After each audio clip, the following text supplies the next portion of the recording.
Monsieur Suricate, suite à son expérience infructueuse et légèrement froissée, dans tous les sens du terme, par son épopée dans le monde du cinéma pour adultes, une trilogie à suivre sur notre chaîne, décida qu'il était temps de respirer un grand coup d'air frais. Il se mit donc en tête de faire le point sur sa vie, spoiler, le point était flou, et de renouer avec la nature. Mais comme toujours dans ce monde un peu fou et bétonné, il trouva son havre de paix, une forêt, coincée entre deux autoroutes et une décharge sauvage où même les sangliers hésitaient à se reproduire. Après quelques pas sur un sentier balisé par des sacs plastiques dans les branches, il tomba sur un groupe en pleine séance de sylvothérapie.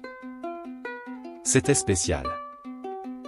Postures étranges, chuchotements ésotériques, gloussements incontrôlés et même tambourins chamaniques joués par des gens peints façon festival de body painting sous acide.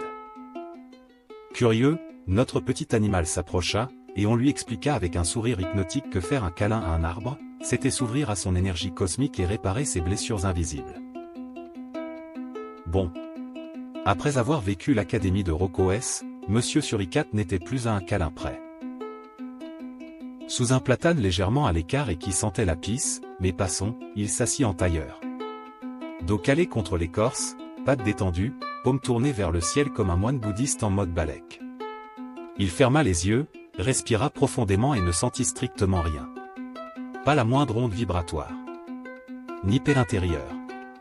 Ni chakra qui s'aligne. Juste un fourmillement au niveau de l'arrière-train et une envie de gratter. Peut-être que son esprit n'était pas assez ouvert.